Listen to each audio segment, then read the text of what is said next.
que, denom- que denominamos Construyendo Puentes de Acceso a Justicia. Les recordamos que esta actividad fue pensada en conjunto con la Facultad de Psicología a través de la Secretaría de Extensión de la Universidad Nacional de La Plata. Bueno, el encuentro de hoy lo pensamos en relación a pensar nuestras prácticas en relación al informe. La confección del informe profesional como práctica laboral. En este sentido, lo que un poco queríamos poner en relevancia es la posibilidad de pensar o repensar nuestras prácticas, abrir el debate sobre la producción de nuestras prácticas, no desconocer que nuestras prácticas, la mayoría de las veces que generamos una intervención o se produce una intervención desde nuestras diferentes disciplinas, se genera una producción escrita. A veces es necesaria, a veces la hacemos porque nos interesa a nosotros, pero esas producciones escritas que generamos son una comunicación, tienen sentidos que a veces cristalizan, a veces posibilitan, y es necesario que no desconocer eso, y la importancia es generar estos espacios de debate para repensar, ¿no?, nuestro compromiso como trabajadores y trabajadoras del Estado en las producciones que realizamos. Bueno, tenemos hoy dos oradoras para hablar desde diferentes disciplinas sobre la confección de los informes profesionales. Vamos a empezar con una colega, con una psicóloga. Ella es psicóloga de la Universidad Nacional de La Plata, Marta Provenzano. Vamos a hacer como un breve recuento de su recorrido, que es importante. Ella es psicoanalista, especialista en psicología jurídica con orientación en delincuencia y criminalidad. Se desempeñó entre los años 2015 y 2016 como evaluadora titular de los peritos psicólogos postulantes para ingresar al cuerpo médico forense de la Justicia Nacional. Fue docente de posgrado hasta el año 2020 de la carrera de especialización de Psicología Forense de la UBA, en las materias de Psicopatología 1 y 2, también fue docente de posgrado en la especialización de Psicología Forense también en la Universidad de Santa Cruz, en las cátedras de Psicopatología 1 y 2 también, docente de posgrado en la Universidad de Rosario, ex perito psicóloga designada por la Suprema Corte de Justicia de la Provincia de Buenos Aires, ex jefa de la asesoría pericial del Departamento Judicial de Quilmes. Y hasta la actualidad es docente en el Colegio de Psicólogos del curso que hacemos los psicólogos si queremos ser peritos de la Corte Suprema. Así que bueno, es una colega más que habilitada para hablar de esto, y sobre todo de los informes, ¿no, Marta?, que circulan en ámbitos judiciales, ¿no? Y muchas veces es un ámbito muy recurrente de que nuestros informes circulan. Así que bueno, te damos la palabra. Gracias una vez más por haber aceptado la participación en la actividad. Gracias. Bueno, la agradecida soy yo por esta convocatoria que realiza el Centro de Capacitación, Construyendo Puentes de Acceso a la Justicia.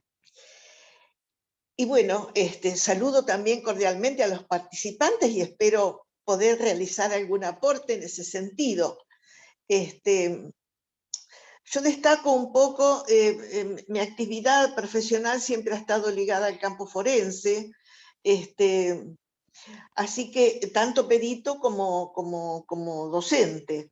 Así que, bueno, cuando una experiencia se traslada en el tiempo, generalmente genera interrogantes, dilemas, algunos se responden y otros quedan por resolverse.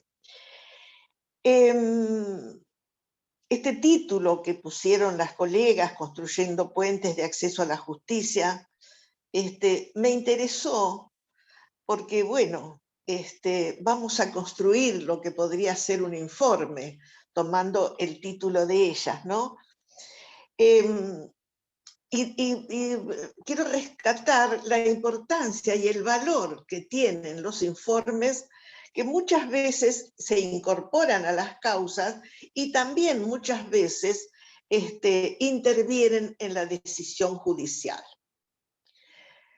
Bueno, vamos al tema convocante, que es el informe. Siempre el informe es una respuesta escrita, ¿no es cierto? Pero lo importante es que va a dar cuenta de la particularidad de un sujeto. En ese sentido, es muy importante destacar que es de lo particular y de lo singular. Ningún sujeto se parece a ninguno. Todos son de la individualidad y de la singularidad. Así que es muy importante el tratamiento del caso por caso.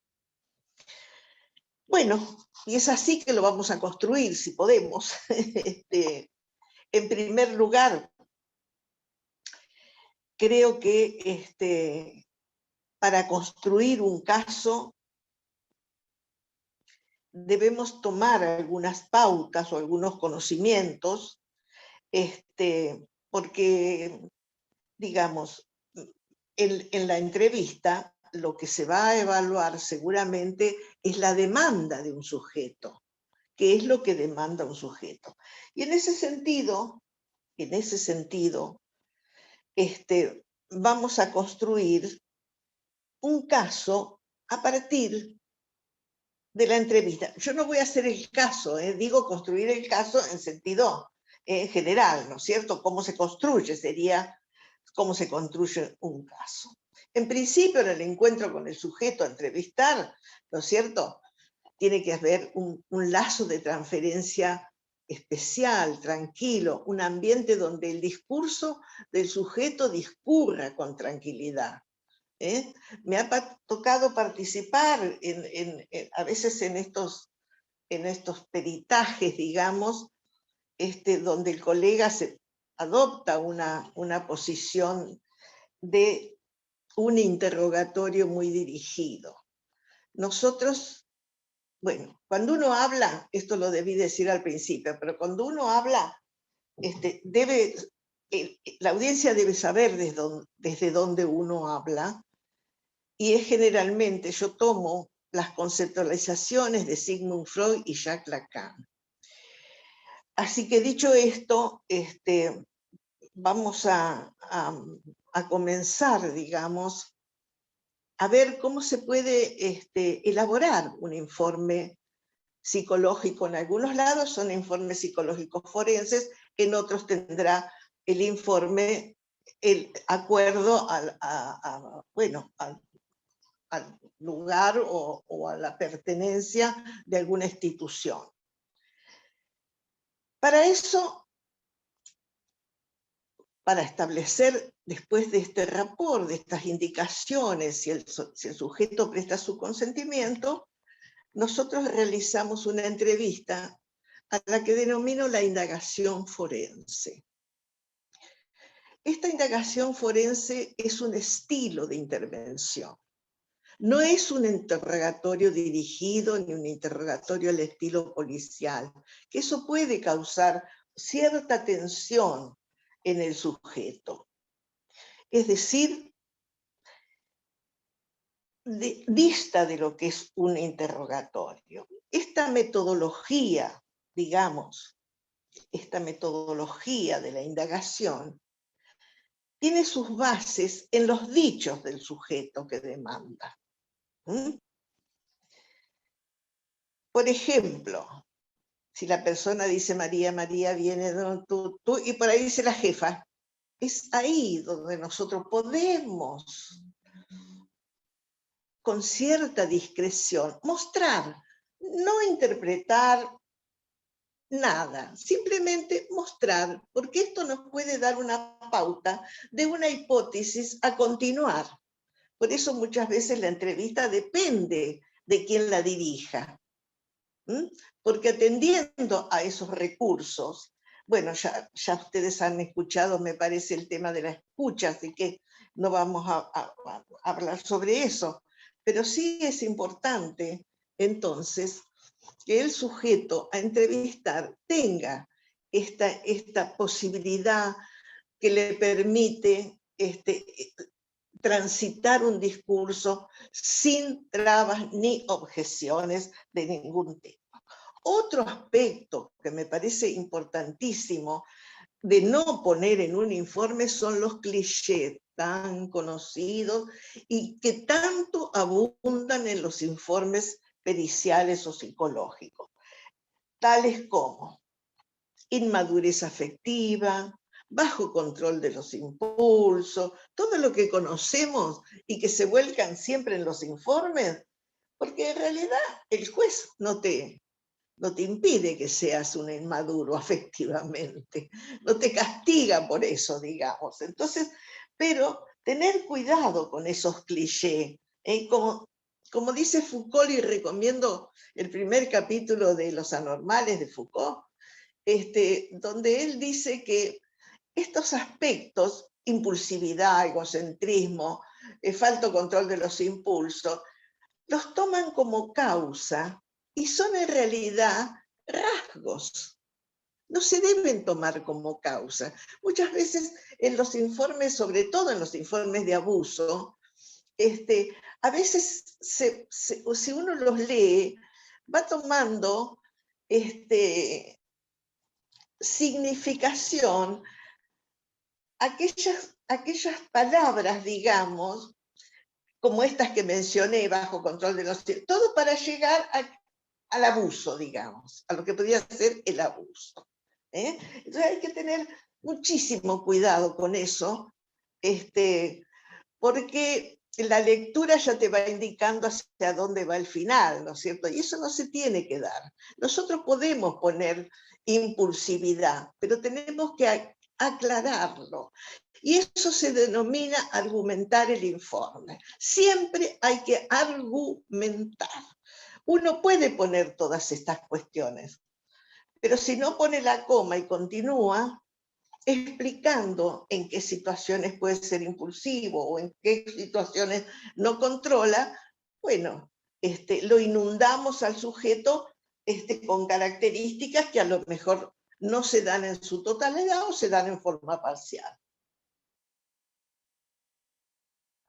Muy bien. Importante entonces son descartar esos términos cliché que los vemos tantos en las pericias. Y otra de las cuestiones son los protocolos. Los protocolos no tienen sentido, no tienen razón de ser en lo que es la indagación forense, porque el protocolo quita la dimensión subjetiva, borra, la oscurece. Entonces, no son importantes los protocolos, porque oscurecen esto que les digo.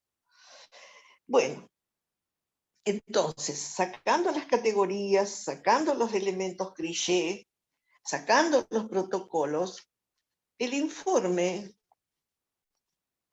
tiene, por supuesto, que en su formato, a mí me gusta y me sirve usar mucho los conectores. ¿Qué quiere decir esto? Para que el informe tenga coherencia interna, tenga argumentación, se tienen que usar, son muy prácticos los conectores. Tal como se dijo anteriormente, por ejemplo, repitiendo lo que al principio señalamos, y lo volvemos a decir, aunque sea con otras palabras, pero usen los conectores, porque los conectores es justamente lo que da la coherencia interna del informe. Si no son todos, que ahora les voy a leer una pericia de lo que no se debe hacer, son útiles para la confección de un informe. En un informe yo señalo 3 aspectos, pero cada uno debe poner su impronta personal. A mí me parece que en el encuentro con un sujeto que nosotros debemos evaluar, tenemos que ver la posición inicial. ¿Cómo llega? La posición inicial, ¿cómo llega? ¿Contento, triste, aceptando? En las causas penales, bueno, si yo no hubiera pasado por la esquina, si yo no me hubiera tomado la cerveza, bueno, muchas cuestiones. Acá ustedes lo remitirán a las cuestiones propias de ustedes. Pero es importante, es importante la posición inicial y todo lo que ustedes puedan recolectar y más. Después sacamos los aspectos significativos que van a servir. Lo que abunda no sobra, ese refrán, es algo así, ¿no? Así que yo soy partidaria de que se recolecte la mayor cantidad de información, ¿no es cierto? Para después seleccionar qué es lo más significativo que debemos poner acorde a lo solicitado.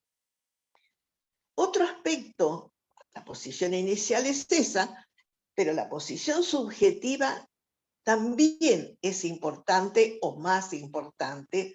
¿Por qué? Porque ahí vamos a ver nosotros de qué manera está implicado subjetivamente el sujeto. ¿Cómo es ¿Está implicado en lo que demanda? ¿No está implicado? ¿Cómo la realiza? Es muy importante ese aspecto que lo tengan en cuenta. Y bueno, las motivaciones, los efectos subjetivos. Y por último, las consideraciones finales, ¿no es cierto? Es decir, la apreciación que tiene el entrevistador del sujeto que demanda. ¿Se está escuchando? Porque veo ahí una...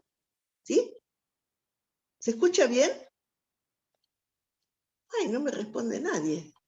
Sí, Marta, No, sí, se escucha perfecto. bien. Sí. Ay, qué susto. No, tranquila, tranquila, está perfecto. Estamos todos atentos escuchando. Bueno, me alegro mucho. Yo quisiera en este momento, si en función, antes de leer un texto que a mí me parece que es importante, insisto para no repetirlo, para pensar lo que no se debe hacer en función de lo que he dicho. Así que si hay alguna pregunta de lo que dije, no hay problema, la respondo. Y si no, paso al caso. No, continúa con tu diagrama, Marta, que cualquier cosa nosotros te comentamos. Gracias. Bueno, tuve que participar de un encuentro con una colega. Yo era perito de parte en ese momento. He trabajado mucho como perito oficial y también como perito de parte. Y bueno, yo llego al consultorio de la asesoría pericial de la perito me pide la credencial, se la lleva, me la trae, no me explica nada de por qué se la lleva, sigue, me había puesto una sillita muy al fondo, yo agarré la sillita, la puse adelante, porque bueno, por audición, visión, así que la puse. Bueno, ya parecía que había cierta como tensión, pero bueno, la perita estaba leyendo del soporte informático las preguntas, cosa que no debemos hacer, Bueno, cuando realiza el informe, es necesario que lo lea. Así lo podemos cuestionar, o lo he cuestionado, pero también va a reflejar algo que ya dijimos anteriormente, sobre todas las categorías. Ella habla del informe, bueno, de los datos personales, que no los voy a leer porque no es necesario, y dice semiología psicológica. 1. Y aclara lo que es intentos de referida a la adecuación. La semiología psicológica es una extensión de la medicina, una extensión que no debemos considerar. Bueno, antecedentes familiares, en un momento le dice, ¿consume sustancias psicoactivas? Y el sujeto dice, la persona dice no, y ella dice, ¿no? No, terrible, ¿no es cierto? Como, bueno. Después pone consideraciones psicolegales. Y ahí empieza, área afectiva, egocentrismo, lo que ya dijimos, capacidad de empatía escasa, modalidad inadecuada. ¿Qué nos dice eso? ¿Dice algo de la persona? Yo lo que creo es que el juez o alguien cuando lee el informe lo tiene que ver al sujeto, lo tiene que estar viendo. Se muestra de esta manera, dice tal cosa, sorprende que haya silenciado justo en el punto, en hablar. Estoy diciendo generalidades, ¿no es cierto? Que haya silenciado al hablar de la muerte de su madre, lo que sea, pero tiene que ser un relato escrito, un relato con conectores, coherente, argumentado. Porque si ponemos egocentrismo, la habilidad, es lo que dijimos, usar categorías no nos sirve en el informe, a no ser que si decimos egocentrismo, agreguemos lo que es el egocentrismo en ese sujeto. O bajo control de los impulsos. ¿Qué es? Llega hasta acá, pega, mata, viola. ¿Qué es bajo control de los impulsos? Por eso, categorías que no deben ser utilizadas si no se implementan, si no se argumentan. Lo mismo que la palabra déficit, que ya está, déficit es como falta, ¿no? Bueno. Sigue. Lo que se les solicitaban era determinar si padece un trastorno de la personalidad referida al área sexual. Muchas veces estas preguntas que nos realizan, nosotros debemos reformularlas, o llamar al juez, o llamar al psiquiatra, o llamar a quien haya pedido esto, y reformular, porque el trastorno también sabemos que es de la psiquiatría, ¿no es cierto? Es un conjunto de patologías que se denominan trastorno. No sé si lo digo bien, pero sí es del conjunto. Después dice, en el plano psicosexual, se hallaron indicadores de inmadurez y desajuste. Acá están las categorías que yo digo que no sirven. Se trata de una personalidad, dice, inmadurez emocional.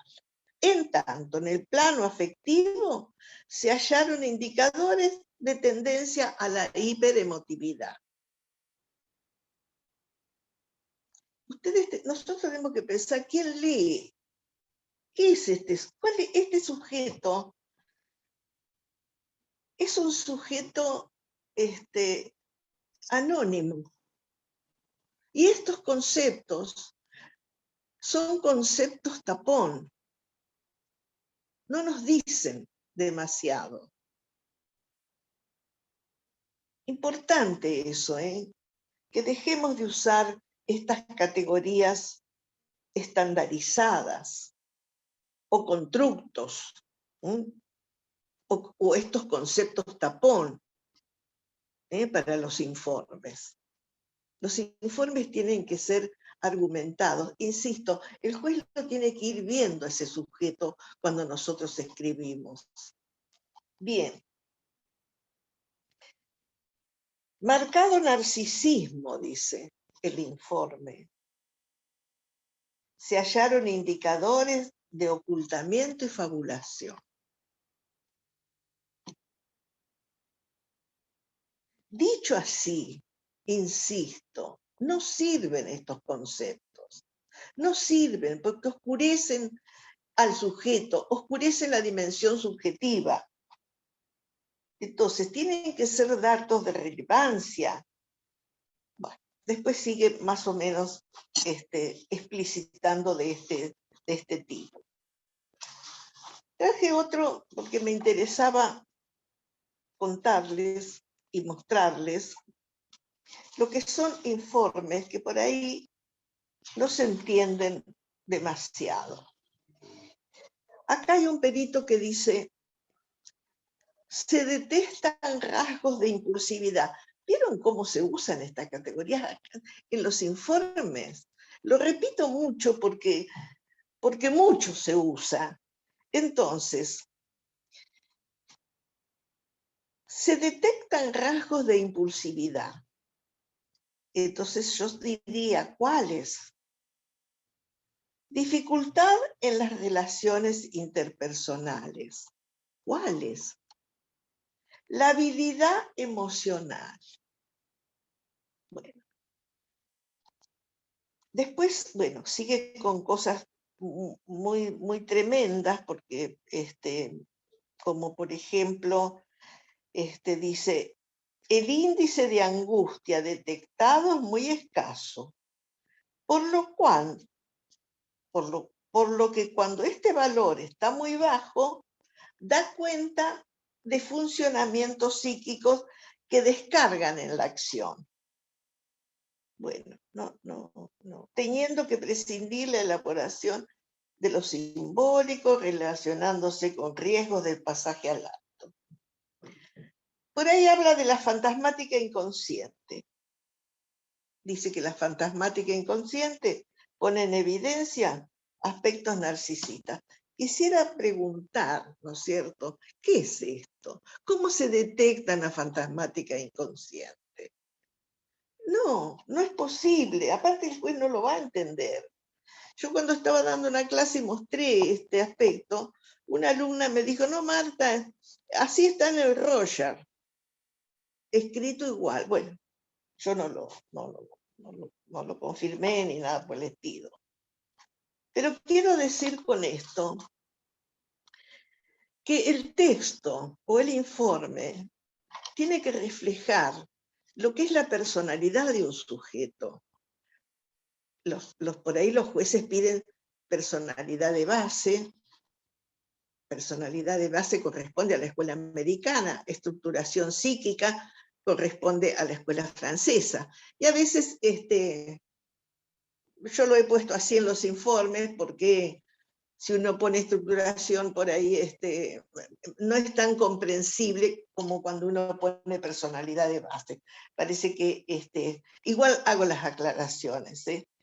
Entonces, estos aspectos que no tienen resonancia de ninguna manera, en otro pasaje dice, se observa un sujeto que mantiene una actitud reservada. Esto es un nivel de observación, ¿no es cierto? Lo que lo lleva a mantener las emociones reprimidas y los deseos ocultos. Bueno, ahí ven. Yo siempre pienso cómo lo lee el otro, porque a veces somos nosotros mismos lo que descuidamos, lo que la psicología, que es tan maravillosa y tiene elementos para ofrecernos y que podemos buscarlos en los informes. Excelentes elementos. Qué sé yo, si uno le pregunta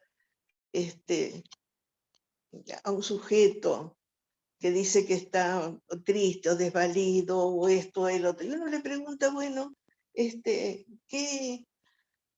¿con quién se identifica usted? Bueno, sí, con mi papá, porque él sí, bueno, ese sujeto está sostenido entonces por alguien, no está, pero digo, esas son por ahí las cuestiones que tenemos que traducir y saber indagar.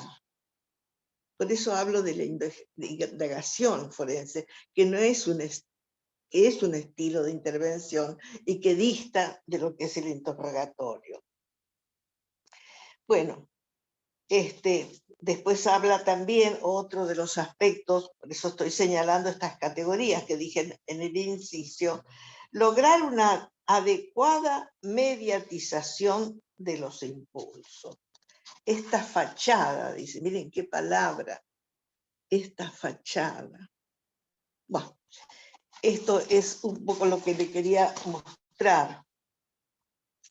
Esta fachada pasiva, continuaba, puede como no,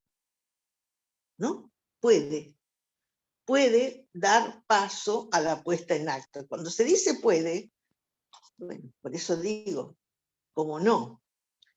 Lo que tenemos que evitar, en conclusión, son las generalidades. Así, con las generalidades, con un saber generalizado de la psicología, No estudiamos a un sujeto en su particularidad, en sus sentimientos, en sus motivaciones, en sus rasgos predominantes, en la implicación de su demanda, sino tomamos aspectos que por ahí no conducen. Hay cosas que no las voy a leer porque realmente no son necesarias. Dice que se detectan rasgos de impulsividad, cuáles, ya lo dijimos, dificultad en las relaciones interpersonales y la habilidad emocional. Esto, si no se despedaza, si no se abre a conceptualizaciones que lo expliciten mejor, que lo argumenten, no son categorías, por eso, ineficaces para los informes. No que no se deban poner, uno puede poner la habilidad emocional, pero lo tiene que aclarar, porque si no lo aclara, puede uno estar sujeto al imaginario del otro, a ver cómo lo interpreta el otro, y no tiene que ser así. Nosotros tenemos la obligación, ¿no es cierto?, en los informes, de ser claros en este punto. Si ponemos alguna categorización, algún rasgo, bueno, señalarlo como rasgo, y no como causa de que violó, o como causa de que mató, o como causa de que lo echaron. Permiso.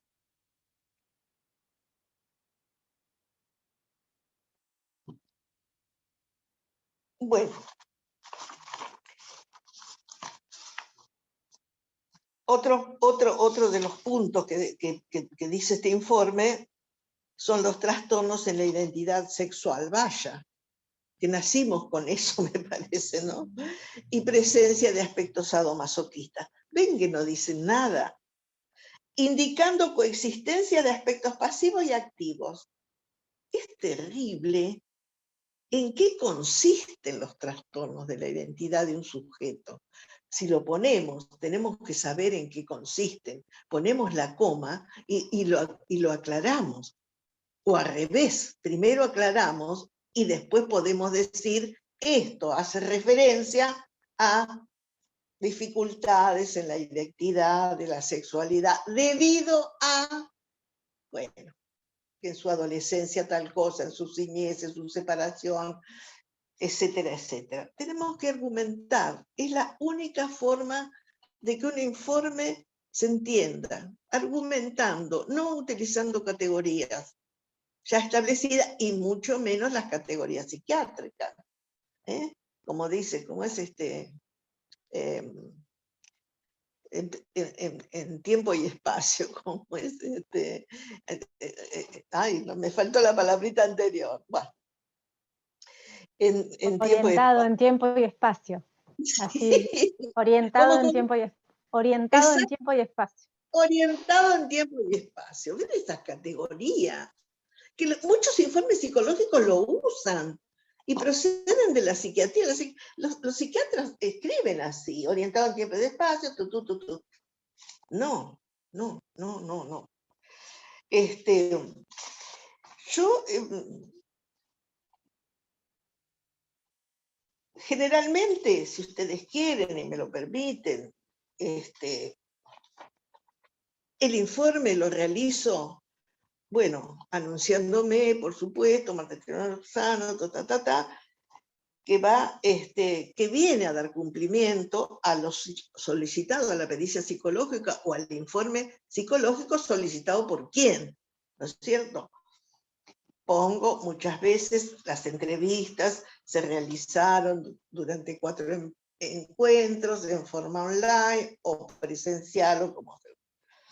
Bueno, después pongo que el entrevistado de la demanda muestra su conformidad, se muestra cordial, acorde, todos los datos que ustedes de esta posición inicial que hablamos, estos datos que se recogen, ¿no?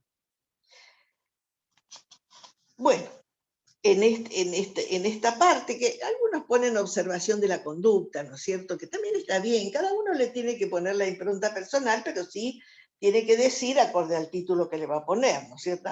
Presenta un discurso adecuado, las verbalizaciones son de tal manera, no hay matices defensivos, o sí, si hay espontaneidad, si hay ironía, si hay humor, todo lo que a ustedes les parezca significativo, porque de todo lo que ustedes recojan van a después apuntar. Pero no importa, anteriormente tiene que haber un montón de información y después sacamos lo que sirve y lo informativo. Si el sujeto nos dice que la tía se operó o se fue a Bahía Blanca, ese no es un dato que a nosotros nos concierne, pero no importa, tenemos que recoger toda la mayor cantidad de datos posibles y después ver cuáles son los significativos para lo que nos solicitan, para la causa, para lo que sea. Entonces, puedo hacer un análisis psicológico forense, en mi caso, que son la mayoría, poner esto del objeto, ¿no? Cómo se realizaron las entrevistas, después poner una breve reseña de los datos personales, así también tiene que haber una abundancia de datos que uno recoja y después saca lo significativo, porque cuando uno los va sacando también va relacionando. Ah, pero al principio dijo eso y ahora realiza este comentario. Entonces, muy atentos. Acuérdense que la metodología está basada en los dichos del sujeto. Sobre esos dichos del sujeto nosotros tenemos que trabajar. Y su discurso, ¿no es cierto? Si hay vaivenes en el discurso, si hay repeticiones en el discurso, todo lo que nosotros, si hay ausencia, si hay manifestaciones corporales que se producen también en la indagación, todo lo que nosotros podamos recordar y finalmente vamos a hacer el informe psicológico. ¿Qué ponemos generalmente? Lo que pongo, por lo menos, se puede variar, por supuesto, es que del nivel discursivo se obtuvo el siguiente análisis para el informe, de su nivel discursivo. Mejor dicho de otra manera, de la evaluación del nivel discursivo. Eso es muy importante. Y bueno, ahí entonces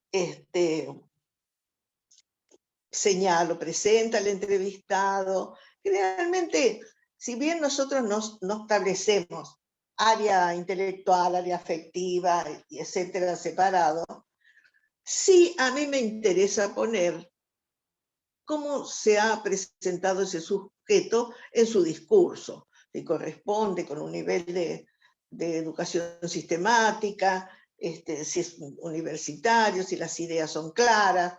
Hago como una pequeña observación de esta presentación del sujeto. Estoy leyendo porque estoy viendo acá un informe mío que cayó acá.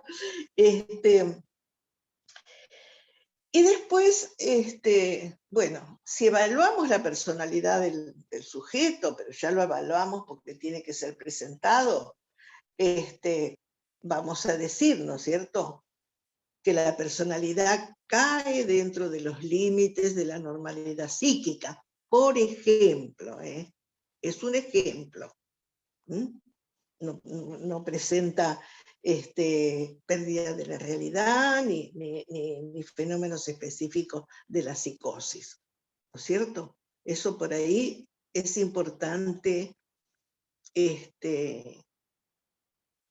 porque ese informe también algún día puede ir para una selección de personal, por ejemplo. Esto se me está ocurriendo ahora, ¿no es cierto? Entonces ese informe tendrá que dar cuenta del estado psíquico de ese sujeto. Por eso digo, si cae dentro de la normalidad psíquica, que puede uno agregar con determinados rasgos y lo señala, pero es importante eso. Bueno, después los recursos anímicos. Me detengo porque no sé si es eso lo que tienen que hacer cuando un sujeto demanda. De todas maneras, lo señalo, ¿no es cierto? ¿Con qué recursos cuenta ese sujeto? ¿Cómo maneja sus mecanismos de control? Y acá viene lo de la impulsividad y eso. Porque también el pensamiento detiene al acto. Por eso digo que es importante el nivel de pensamiento, donde uno puede agregar su escolaridad o su formación personal fuera de la escolaridad sintemática, todo lo que se les ocurre en ese sentido, porque va a ser importante. Y bueno, y después, por supuesto, como decíamos, la estructura que este sujeto cuenta. Si posee adecuados mecanismos que le permiten una adaptación clara al medio, si posee recursos para eso, creo que eso es muy importante. Los recursos, bueno, o si frente a un impulso, cómo reacciona con aislamiento, con sublimación, con formación reactiva, con fantasía, con negación. Entonces, y así vamos a poder concluir, digamos, en lo que es la personalidad de este sujeto. Bueno, más o menos esto es lo que yo tenía preparado para este momento, así que estoy dispuesta Gracias Marta, muy claro, invitamos a todos y a todas los que quieran que escriban en el chat si tienen preguntas, y al final, una vez que terminemos con las exposiciones, formularemos las preguntas o cuestiones que hayan generado inquietud en tu presentación. Sí, perfecto. Bien. Bueno, muchas gracias Marta, muy clara tu exposición. ¿Sí? Bueno, es la idea, ¿no es cierto?, de que quede por lo menos en una idea de lo que es un informe, ¿no es cierto? Que no fuera de las categorías, fuera de las cosas estandarizadas, fuera de un interrogatorio dirigido al estilo policial. Bueno, creo que esas cosas que fueron señaladas también van a proporcionar que un informe se argumente, que tenga coherencia, que se usen los conectores, eso es muy importante. Y que el juez pueda verlo al sujeto cuando uno habla. Uno tiene que hablarlo, no ponerlo en difícil. Me han tocado pericias que son altamente científicas y no va, ¿no es cierto? Uno no es que no deba poner lo científico, por supuesto, o una teorización, sí, pero aclarándola, porque hay que hablarlo, el informe. Ese es un informe que hay que hablarlo, que lo lean, esté viendo a ese sujeto en sus posibilidades y en sus recursos. Porque, bueno, si no nosotros mismos creo que nos hundimos en algún punto, porque por ahí los jueces en la sentencia, yo no sé si leen los informes psicológicos, ¿no? Si los tienen en cuenta. Y eso corresponde a nosotros. Nosotros tenemos que valorizar nuestra psicología, porque cuenta con elementos preciosos. El ideal del yo lo uso mucho. ¿En qué está sostenido ese sujeto? Entonces, bueno.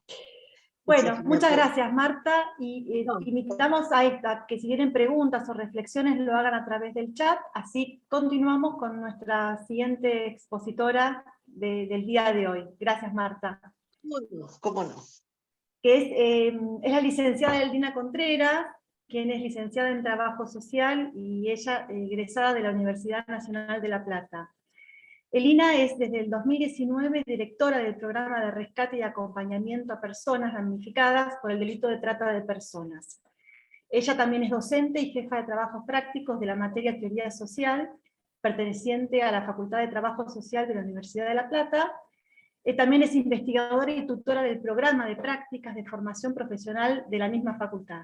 Así que bueno, te damos la bienvenida, Elina, y ella hoy, la temática sobre la que va a exponer es el informe como enunciado de la práctica, invitándonos a interrogarnos acerca de lo que subyace a la construcción de un informe y, por supuesto, de las dimensiones de la intervención profesional.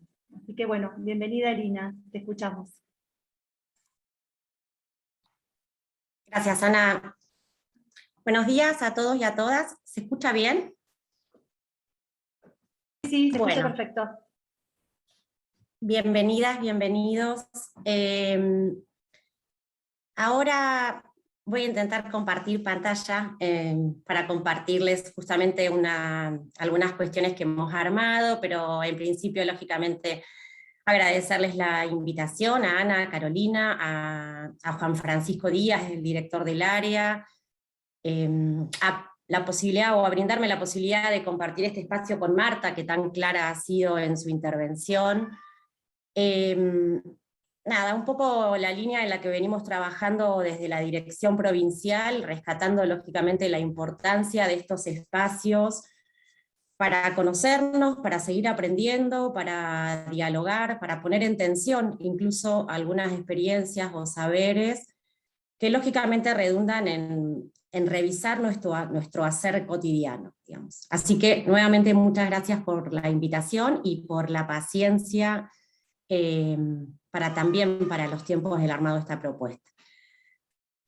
Lo que yo vengo a compartirles un poco es en la línea de lo que planteaba Ana, digamos, en primer lugar aclarar que lógicamente no tiene que ver con cuestiones o con saberes acabados, sino con poder mostrarles y dialogar con ustedes algunas cuestiones, algunas experiencias, algunos criterios también que ordenan un poco mi trabajo o nuestro trabajo, que lógicamente en este encuadre van a estar un poco sesgadas por mi formación profesional y los ámbitos donde yo ejerzo mi profesión, que son el Estado y la universidad. Y en ese sentido, retomando un poco el título de esta capacitación, pero específicamente de este encuentro, pensaba un poco en esto del informe como parte de la práctica profesional, digamos. Y yo creo que hay un montón de preguntas que podemos hacernos al respecto de qué es un informe, de cómo se construye un informe, de qué es lo que tiene que estar, qué es lo que no, cómo utilizamos las cuestiones más técnicas. Creo que Marta fue muy clara en relación a esto, y por eso me preguntaba, o me parecía interesante profundizar quizás un poquito más en esto de qué es lo que subyace al momento de escribir, qué ponemos en juego las personas, las y los profesionales cuando escribimos un informe. Hago un paréntesis no menos sustancial o no menos importante, y es contarles que lo que voy a compartirles está nutrido, lógicamente, de experiencias o de recorridos de algunas colegas, de compañeras a las que yo siempre vuelvo cada vez que tengo que pensar un poco o repensar un poco nuestras prácticas. Son trabajadoras sociales, compañeras que a mí en lo personal y en lo profesional me han enseñado mucho. Esto que voy a mostrarles está nutrido un poco en su trayectoria, y también en otros compañeros y compañeras que me han acompañado en la elaboración de este producto. Dicen que todas y todos tenemos fortalezas y debilidades. Una de mis grandes, no sé cuáles son mis fortalezas, pero sí una de mis grandes debilidades tiene que ver con el armar esto que voy a mostrar. Eso es una deformación profesional, las trabajadoras sociales solemos hablar mucho. Así que va mi agradecimiento a los compañeros y compañeras que me han ayudado a armarlo. Voy a intentar mostrarlo y que se pueda entender, y obviamente está más que habilitado a conversarlo, a interrumpirlo, o como decía Ana hoy, a ir agendando algunas preguntas o inquietudes para poder retomar después. Voy a ver qué puedo hacer con esto.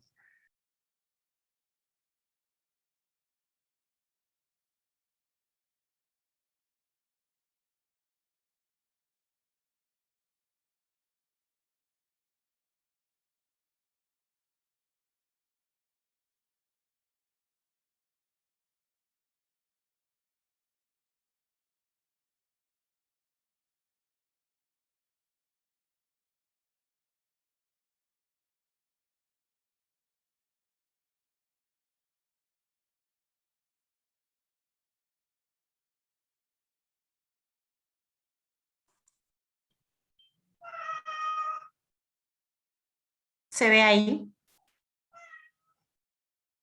Bueno.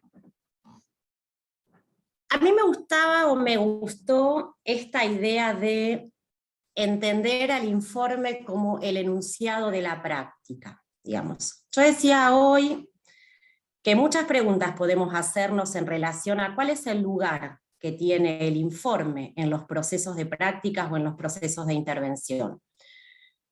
Muchas cosas, muchos elementos, muchas categorías fueron compartidas o planteadas por Marta recién.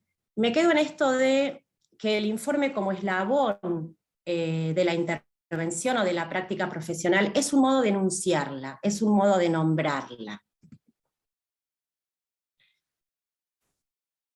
Y cuando hablo de enunciarla y cuando hablo de nombrarla, cuando hablo del escribir, digamos, ¿qué implica el escribir? ¿Qué cuestiones se nos ponen en juego en ese escribir? Pienso realmente que el escribir, o entiendo al escribir como un acto político. Escribir es mucho más que, primero, digamos, escribir es una tarea compleja, difícil, es una tarea que se aprende, que se construye, en tanto entendemos que el conocimiento es un espacio que se construye y es un espacio dotado permanentemente de aprendizaje, y esencialmente un aprendizaje en términos colectivos, digamos. Escribir es una tarea difícil, digamos, más allá de los espacios o de los lugares donde cada una y cada uno de nosotras o nosotros nos sintamos más cómodos, digamos, el escribir pone en juego mucho más que el uso de las palabras, que las técnicas, esta cuestión necesaria, imprescindible, de cómo usar cada uno de los términos que se ponen en juego ahí, digamos. Pero creo que cuando hablamos del escribir como un acto político, eso nos impone pensar, en primer lugar, que lo técnico y lo instrumental es indispensable, imprescindible, pero que hay que trascenderlo, porque escribir justamente supone posicionamientos teóricos, metodológicos y epistemológicos, y exige, por sobre todas las cosas, en tanto disciplinas que intervienen en lo social, en tanto disciplinas que se proponen una transformación de los espacios sociales en los que intervienen, un compromiso ético, político y profesional.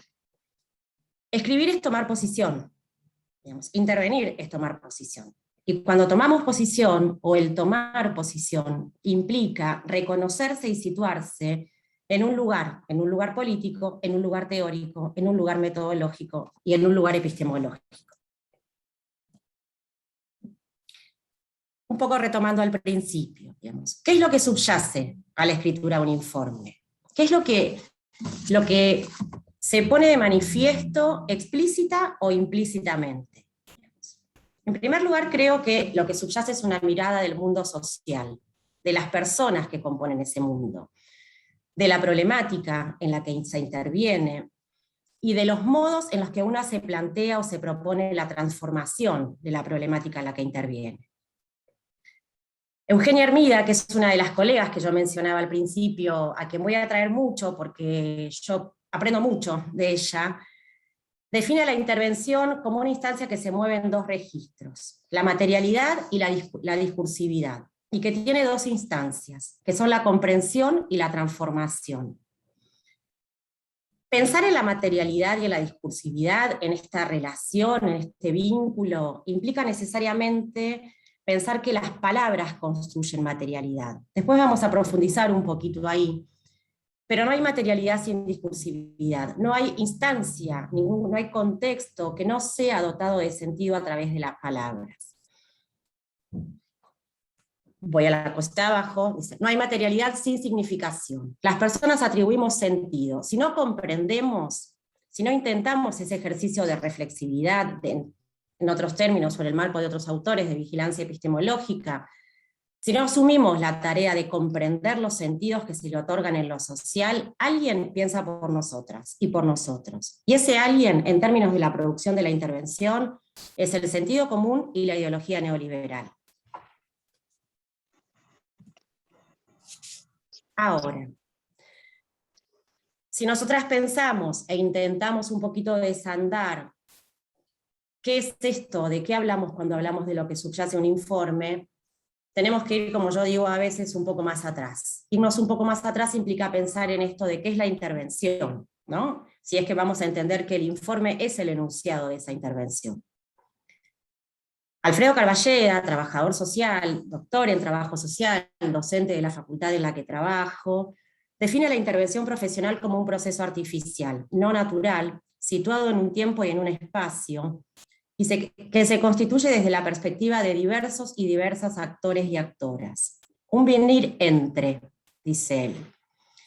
Ese venir entre, de alguna manera, exige a las y los profesionales comprender e interpretar la demanda que da origen a la intervención, e incorporar una reflexión ética que reconozca las consecuencias y los impactos que esa intervención tiene sobre las otras y sobre los otros. La intervención también como un proceso que se construye. La intervención no como una cuestión estanca, aplicable, digamos, igual e idéntica para todas las situaciones, y en términos de lo que Marta planteaba hoy, de recuperar la particularidad o la singularidad de las personas, una intervención construida en la reciprocidad, en el encuentro. Imposible pensarla como una cuestión regular y aplicable para todas y cada una de las situaciones en las que nosotras intervenimos. ¿Cuáles son las dimensiones de la intervención profesional? La intervención profesional tiene una dimensión teórico-metodológica que remite al modo de interpretar lo social, a esta idea que yo creo que es central, que tiene que ver con que si no hay teoría no hay intervención fundada. Si no hay teoría, lo que opera es el sentido común, el pensamiento irreflexivo, desorganizado, necesario para el desarrollo y para la comprensión de las dinámicas de lo cotidiano, de las rutinas de lo cotidiano, dirían Berger y Luhmann. Pero si pensamos en el desafío de construir intervenciones sólidas en términos conceptuales, es necesario reconocer que lo que sostiene y lo que subyace, o lo que debería subyacer a la intervención profesional, es una matriz teórica. La intervención profesional tiene una dimensión ético-política, que lógicamente implica poner sobre la mesa, para decirlo de alguna manera, cuál es la concepción de sujeto o de sujeta que nosotras llevamos adelante, cuál es la concepción del mundo, cuál es la concepción de la profesión.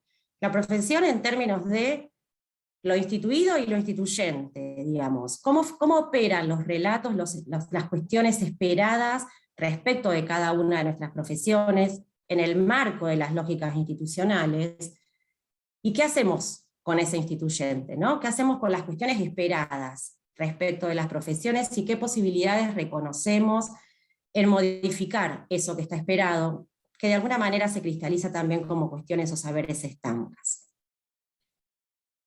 Y por último, la dimensión profesional tiene una tercera dimensión que podríamos denominar una dimensión operativo-instrumental, que se compone justamente de todas estas cuestiones estratégicas, técnicas, las habilidades, los recursos, que ponemos en juego al momento de desarrollar nuestra práctica profesional. ¿Vamos bien hasta acá? ¿Voy muy rápido?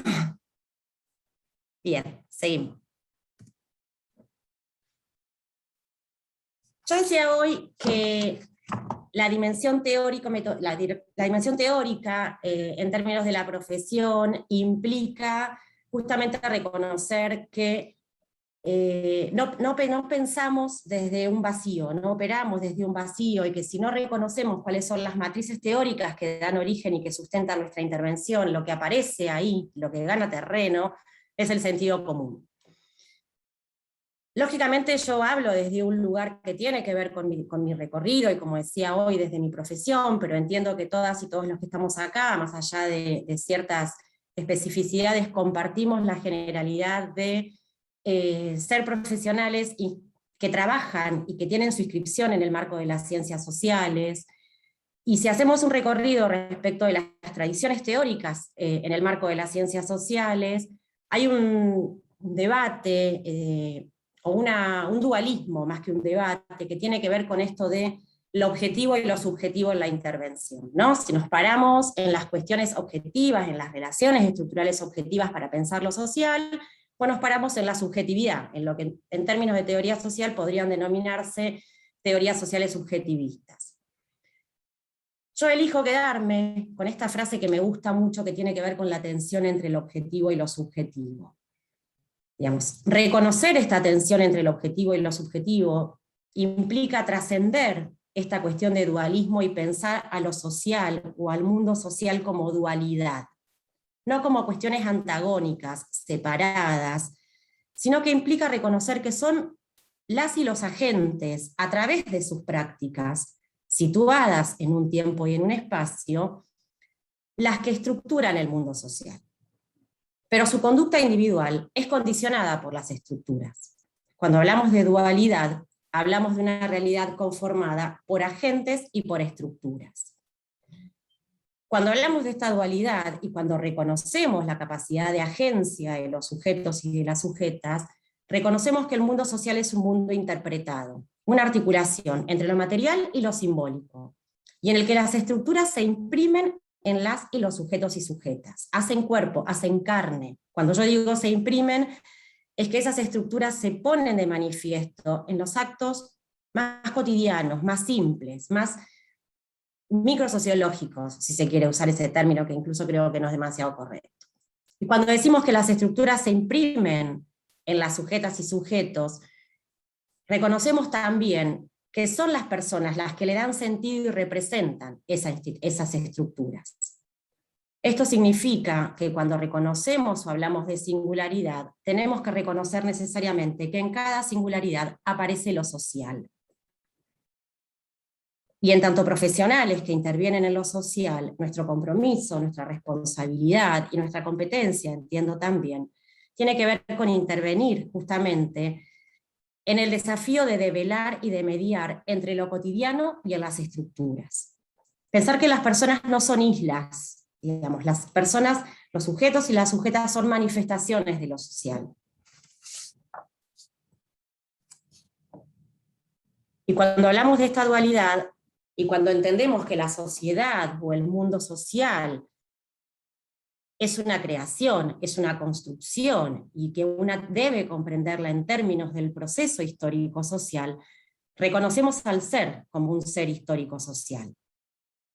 Las sujetas y sujetos son productores y productoras de la historia, y son producto de esa misma historia. Y en ese sentido, debemos comprender a las personas en sus condiciones sociales de existencia, en su historia territorial, en su historia familiar, pero reconociendo su singularidad. No solo en lo que los hace ser, en términos de lo colectivo, sino en lo que son, como seres únicos e irrepetibles. Creo que en esa tensión se mueve nuestra intervención, y en esa tensión es que aparecen los informes, ya nos vamos a meter un poco ahí, como eslabón necesario e imprescindible de la práctica. ¿Qué es el método? ¿No? Yo decía hoy, bueno, la intervención tiene supuestos teóricos, teóricos, epistemológicos, éticos y metodológicos. El método propone una orientación, propone el cómo hacer, ¿no? Nosotras definimos el problema de intervención, definimos los objetivos que tenemos para esa intervención, y tenemos que saber cómo hacer. Tenemos que tener ciertos criterios que ordenen ese hacer, que orienten nuestro hacer. Ahora, el hacer o el método tampoco puede pensarse como una cuestión o un saber estanco. La intervención se sostiene en una construcción metodológica. Y la construcción metodológica en ese sentido tiene que comprenderse como una mediación entre la teoría y la realidad. Es una estrategia que supone supuestos teóricos, epistemológicos y éticos, desde los cuales se comprende la realidad a modificar, y que constituyen la matriz conceptual que subyace y que se pone en juego en esa intervención. Y acá, en esto que ojalá pueda dejar esto que les estamos compartiendo, que para mí tiene que ver quizás con más preguntas que con certezas. Una de las preguntas que se me arman a mí cuando pienso un poco en esto de qué es una construcción y por qué todo esto, digamos, en términos de construcción, tiene que ver con cuál es el sentido que nosotras como profesionales atribuimos a esos saberes. ¿Cuál es el sentido que le atribuimos a nuestro proceso de trabajo? La dimensión operativo-instrumental. Hay una cuestión que es importante, Marta la trabajaba muy bien en relación a esto que yo decía también al inicio, respecto de qué aparece en los informes, qué necesitamos, que tiene que ver con lo operativo instrumental. ¿Cómo construimos nosotras nuestras propias técnicas? ¿Qué sentido le damos? ¿Qué orientación le damos? Yo creo que la formación técnica es importante, es imprescindible, pero que de ninguna manera suple la formación teórica, porque justamente a la formación técnica subyace una formación teórica. La matriz teórica, el paradigma en el que nosotras estemos inscriptas, va a dar origen a un método diferente. El método en términos de trabajo social, el método de caso, de grupo, digamos. La posición teórica en la que nosotras nos estemos inscriptas va a dar lugar a la construcción de un método. Las técnicas son ideas que posibilitan la instrumentalización de los procesos, son necesarias. Pero la sombra que proyectan esas técnicas son teóricas. Por ende, la intervención no se resume estrictamente al acto técnico instrumental. Nosotras podemos manejar muy bien la cuestión técnica, podemos escribir muy bien, podemos saber muy bien cuáles son las cuestiones que tienen que aparecer. Pero si no tenemos recursos teóricos para poder escuchar, comprender, interpretar lo que aparece en una instancia de intervención, creo que nos quedamos un poco a mitad de camino, digamos. Si no podemos entender qué habitan los silencios en las entrevistas, qué habitan los cuerpos, cómo se articulan las palabras, qué sentido le dan las personas a esas palabras. La técnica, como técnica en sí misma, nos queda un poco chica si pensamos que nuestra intervención tiene que apelar a la transformación de la problemática en la que estamos interviniendo. Vamos al punto de la cuestión. El informe como enunciado de la práctica. Yo creo que el informe es un modo, el escribir es un modo de enunciar. Digamos, el escribir es un modo de decir, el escribir es un modo de recuperar la dimensión discursiva de las intervenciones. Foucault dice que el informe reporta una serie de objetos, de saberes, de destrezas, consensos y formas que necesariamente son puestas en un campo referencial a través de la función de un sujeto, una sujeta habilitado o habilitada para tal fin, a quien socialmente se le ha asignado tal lugar. Nosotras escribimos desde un lugar. Marta nos compartía su experiencia en términos de la psicología forense, digamos, clara, concreta, la mirada, el posicionamiento, el saber situado. Nosotras como profesionales estamos habilitadas a decir.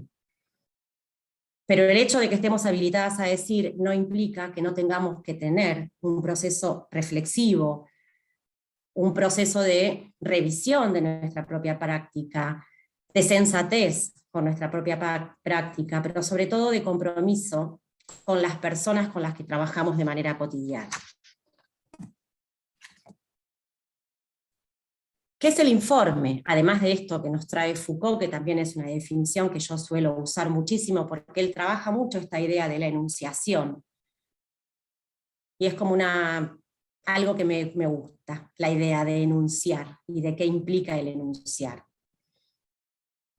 Como estrategia de enunciación, los informes son herramientas que se tienen que pensar en proceso, situados en un tiempo y en un espacio.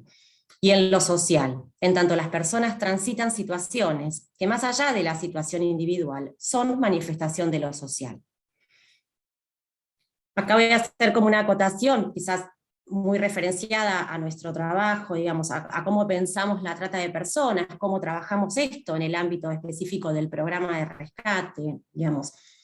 Si nosotras pensamos que la trata de personas, más allá de su definición delictual, es una problemática social, porque lógicamente tiene condicionantes sociales, políticos, económicos, culturales, porque reconocemos que hay dos sistemas que operan en la producción y reproducción de esa problemática, que tienen que ver con el patriarcado y el neoliberalismo, y entendemos que las personas víctimas son producto de ese sistema económico, político y cultural. No podemos recuperar una intervención, o en términos del programa, un proceso de acompañamiento, entendiendo que lo que le pasa a esa persona tiene que ver solamente con su propia singularidad. Lo que le pasa a esa persona es manifestación de la cuestión social. Y ese es un poco el objeto también del informe, ¿no? Poder recuperar esas trayectorias singulares en el marco de la complejidad social. Por otro lado, Margarita Rosas, otra trabajadora social importante, muy importante en el ámbito académico, en el ámbito de la investigación, ella dice, los informes no refieren a una enumeración de cosas. La interpretación es una parte fundamental. Marta hablaba de argumentación, digamos. No podemos quedarnos con la mera descripción de las cuestiones. La interpretación es una parte fundamental, en tanto aquello que dota de rigor técnico-científico al informe social es la elaboración de evaluaciones que establezcan los nexos entre el problema observado y la cuestión social.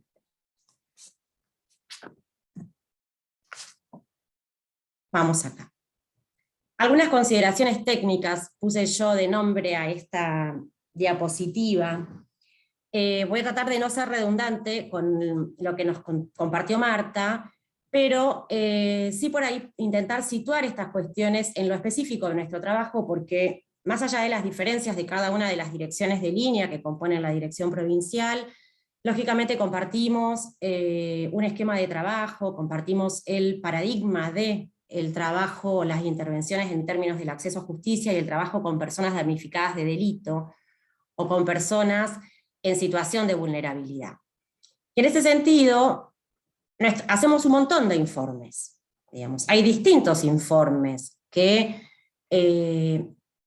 son requeridos en el marco del proceso de intervención. En Trata, por ejemplo, hacemos informes que tienen que ver con la presentación del programa a una fiscalía como equipo de acompañamiento, hacemos informes de allanamientos, hacemos informes que reflejan los procesos de intervención de los equipos, hacemos informes para pedir colaboración a otro organismo, hacemos informes para exigir el cumplimiento o el ejercicio de derechos para las víctimas.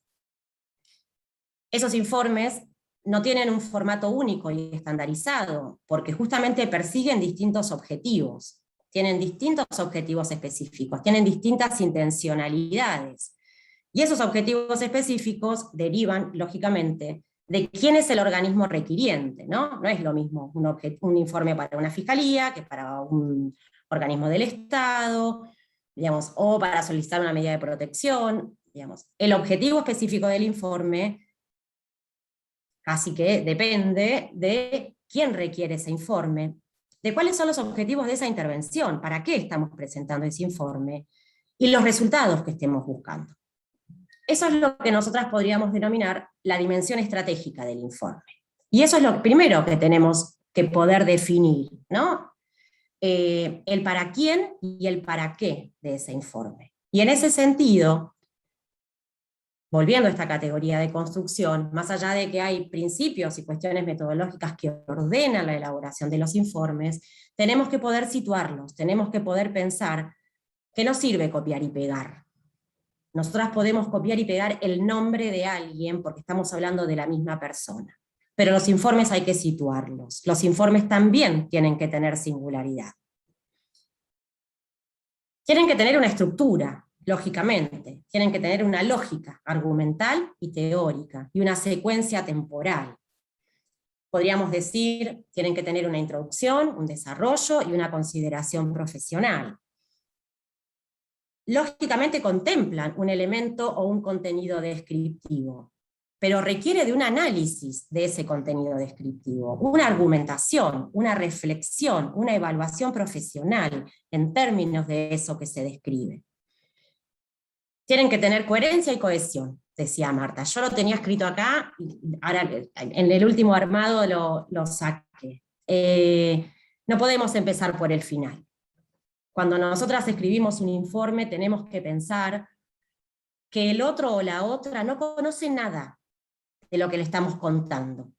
Tenemos que situarla, tenemos que contextualizarla, tenemos que ordenar el esquema en el cual presentamos las ideas. No podemos hablar de la situación laboral, de la persona víctima y después de la situación familiar, pero después recuperamos algo que nos dijo de la situación laboral y después contamos lo que le pasó en la infancia.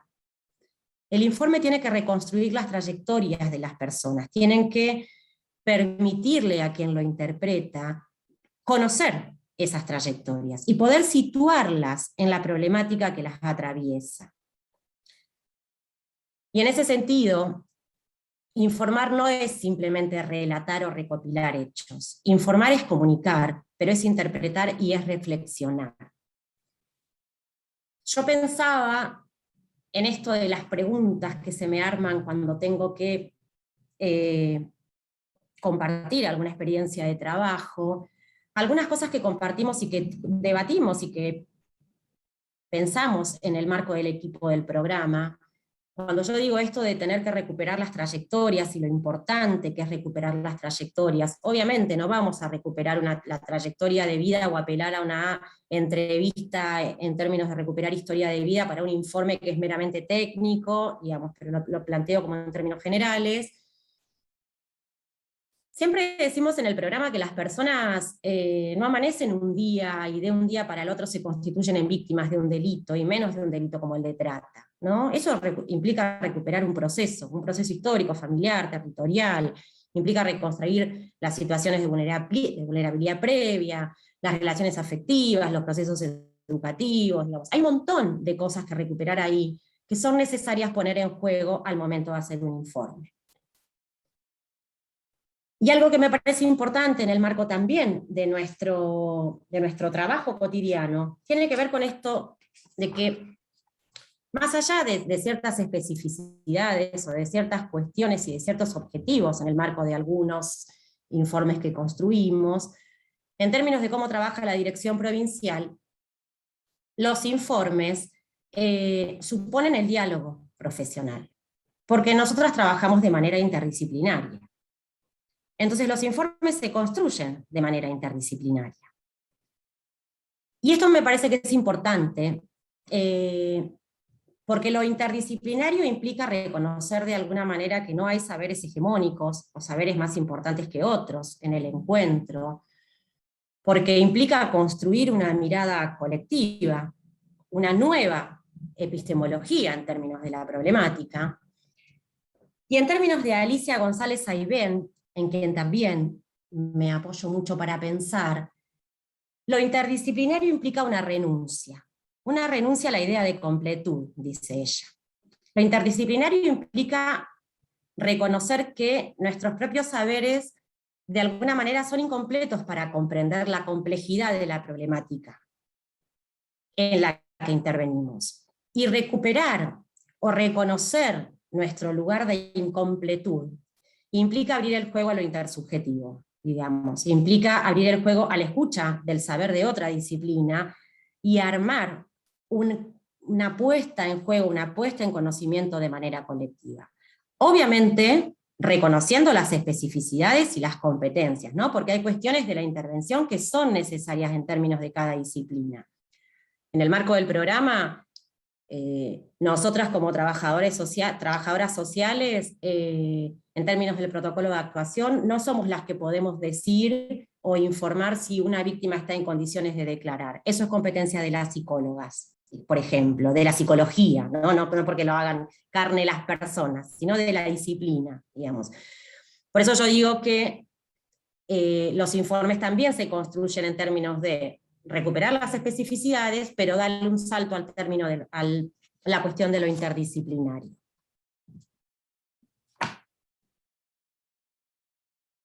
Hoy yo hablaba al inicio en relación a esto de lo instituido de la profesión, ¿no? Digamos, qué es lo que aparece, qué es lo que circula, qué es lo que se escucha, lo que se ve en las instituciones respecto del hacer de cada una de nuestras profesiones.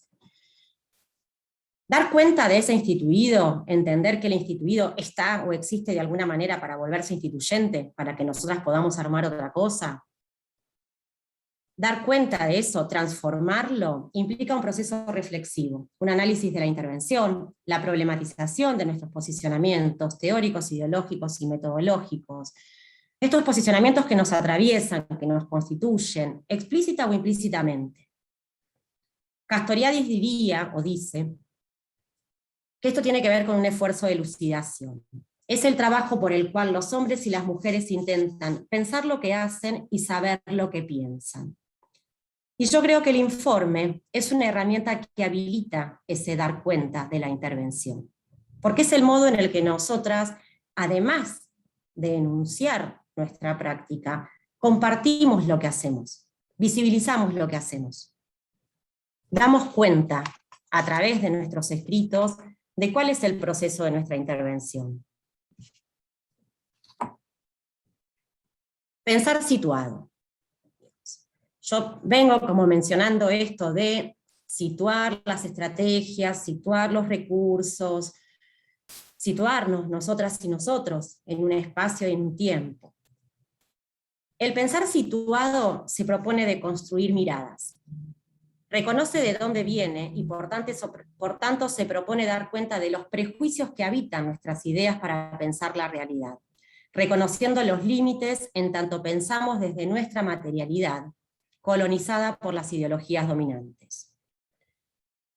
Yo decía hoy que la intervención tiene como una doble dimensión, esto de materialidad y discursividad. Las palabras construyen materialidad. Las palabras construyen marcadores sociales que operan en las prácticas que se sostienen y se reproducen en lo social y generan lógicas de interacción. Generan modos de vinculación. Las palabras generan sentidos. El pensar situado implica reconocer esos sentidos y reconocer los lugares desde los cuales nosotras hablamos, reconocer los sistemas hegemónicos que operan desde los lugares o en los lugares que nosotras ponemos en juego en cada uno de nuestros actos, que implica reconocer cuáles son las cosas que nos subyacen y cuáles son las cosas que nos atraviesan. Y una de las cuestiones que me parece central en términos de lo que escribimos y lo que nos implica escribir tiene que ver con los prejuicios y con las cuestiones estigmatizantes. Marta hablaba de clichés, digamos, palabras que cristalizan, ¿no? Modos de hacer, palabras que ubican a las personas en lugares estancos y que construyen los modos de mirar del otro o de la otra. Podríamos pensar acá en esta idea de vigilancia epistemológica. La diapositiva dice, debemos someter constantemente a vigilancia epistemológica las categorías que utilizamos, evitando todo uso que conlleve perspectivas moralizadoras o disciplinadoras de la vida de las personas, y que en ocasiones revisten la categoría de estigma. Es necesaria una mirada integral, que permite explicar la complejidad de las situaciones sociales en las que intervenimos.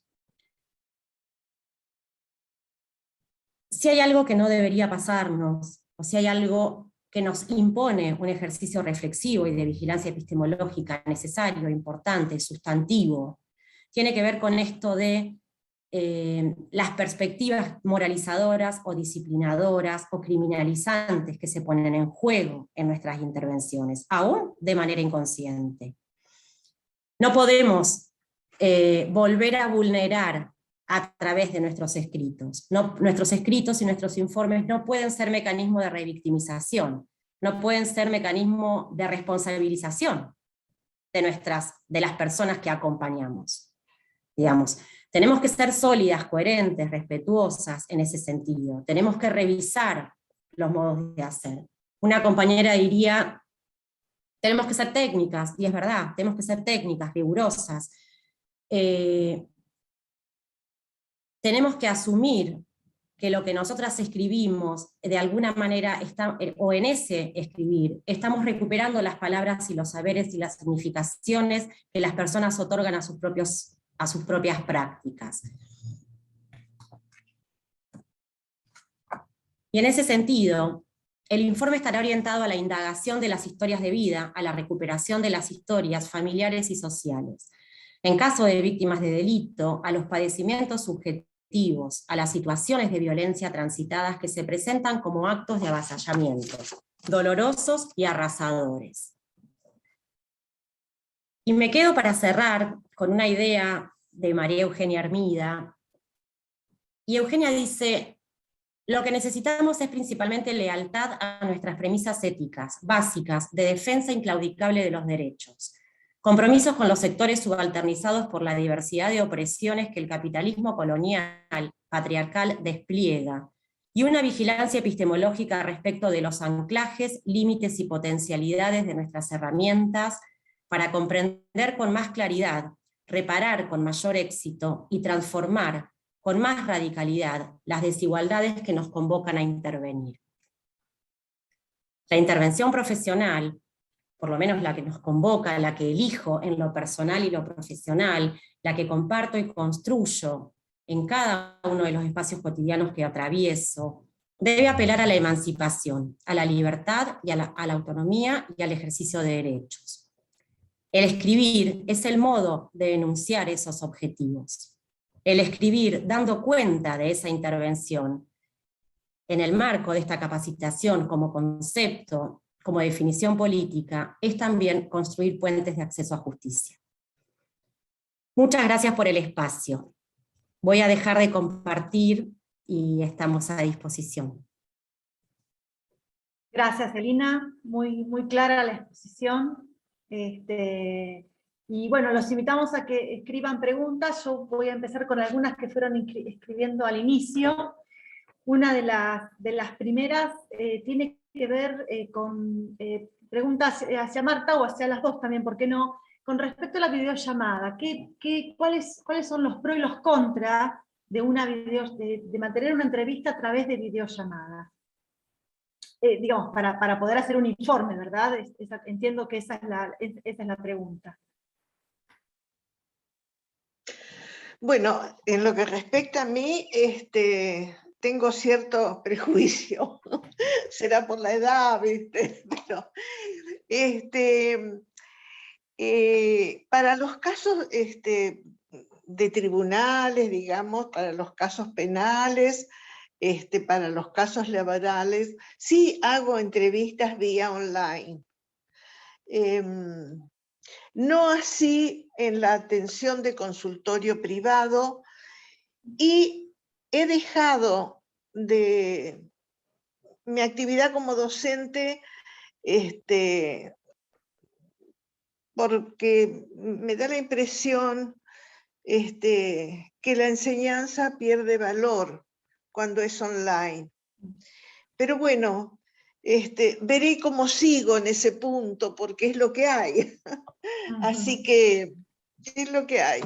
Veremos, ojalá, a mí me gusta la presencialidad, ¿qué querés que te diga? ¿Viste? A mí me gusta el ida y vuelta, cuando el alumno te interrumpe y vos lo podés aclarar, pero bueno, estoy sometida.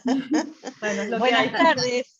A esta estancia, viste que los adultos, muy adultos como yo, viste, resistimos algunas cosas. Pero bueno, también hay que adaptarse a las circunstancias que nos tocan. Ojalá esta pandemia termine pronto y nos podemos encontrar en un ambiente más de presencialidad y de ida y vuelta. Perdón, Carolina. Hola. Sí, a Hola, través del Carolina. chat, si quieren, sí. Porque quería aclarar la pregunta que había hecho en relación a las videollamadas. Bien, sí. Dale, Paula. ¿Qué tal? Yo soy Paula Reyes, psicóloga, ahora estoy funcionando mi rol de psicóloga en la sección clasificación, en la unidad 8. Bueno, y se me presentaron estas cuestiones en relación al contexto de pandemia, por eso, bueno, primero agradecer a las dos profesionales que han podido aportar muchísimo para nuestra práctica diaria. Y en relación, para hacer cortita en la videollamada, a mí me queda el gusto a poco cuando hago entrevista videollamada verdaderamente, con una experiencia de que hay muchas variables que se escapan y que lamentablemente una veces se siente como forzada, ¿no? a desplegar a veces herramientas que no ha podido realmente tener experiencia y aún así, ¿no? La maquinaria de la justicia sigue y sigue presionando en respuesta, y uno tiene que decir algo sobre eso. Y también comparto con Marta esto de que, bueno, uno no logra acostumbrarse, ¿no? Y ese es la experiencia negativa, ¿no? Y que le falta algo siempre. Bueno, nada, eso es mi pregunta y mi aporte. Agradezco muchísimo la presentación. Un beso. Gracias, Paula. Yo tengo una pregunta para ambas. En realidad son dos preguntas, pero digo, en principio, un poco, si bien lo formulaban de distinta manera, con distintos términos, todas las dos coincidían digamos, en la confección del informe, que es necesario un inicio, donde hay una descripción. Marta hablaba de una posición subjetiva, Elina hablaba de un sujeto en un contexto social que no se podía desconocer, ¿no? Y luego de la apreciación o la evaluación final, digamos, dentro de una matriz o un marco teórico como bagaje para poder hacer esa conclusión, ¿sí? La pregunta es, digamos, cuando uno tiene frente a una persona, ¿qué escribe y qué no de eso que cuenta? Un poco retomando lo que vos decías, Elina, como esto de no revictimizar, ¿no? ¿Cómo poder transmitir eso que uno quiere transmitir a quien está dirigido el informe, sin poner de más, pero sin poner de menos, ¿sí? Teniendo en cuenta el sujeto que tiene enfrente? A mí me parece que hay una cuestión ahí que es importante. Primero, perdón, hago un paréntesis porque estaba ahí levantando la manito, en relación a esto de la videollamada, muy rápido, muy simple, en la línea de lo que planteaba Marta, digamos, no hay nada en la intervención profesional que suplante la presencialidad, ¿no? El encuentro cara a cara y lo que se construye en las instancias de entrevista, de escucha. Creo que la videollamada en los momentos más duros de la pandemia nos funcionó como un recurso necesario, que nos habilitó no perder comunicación y no perder encuentros con las personas que acompañamos, en el caso nuestro como programa, bueno, como toda la dirección provincial, trabajadoras esenciales, y nos permitió seguir en contacto y seguir trabajando, ¿no? En cuestiones necesarias.